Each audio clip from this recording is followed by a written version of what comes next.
السلام عليكم ورحمة الله تعالى وبركاته. أهلا وسهلا بكم متابعينا الكرام. سيناريو جنوني يحدث من التونسي محمد بن علي رمضان أثناء تسديد ركلة حرة أمام منتخب غامبيا. لاعبو منتخب غامبيا حاولوا منع بن رمضان من تسجيل الركلة الحرة، فانظروا ماذا فعل بهم.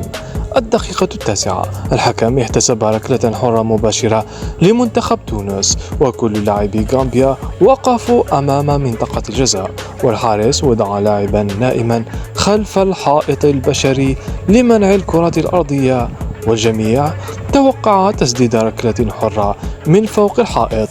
ولكن انظروا ماذا حدث.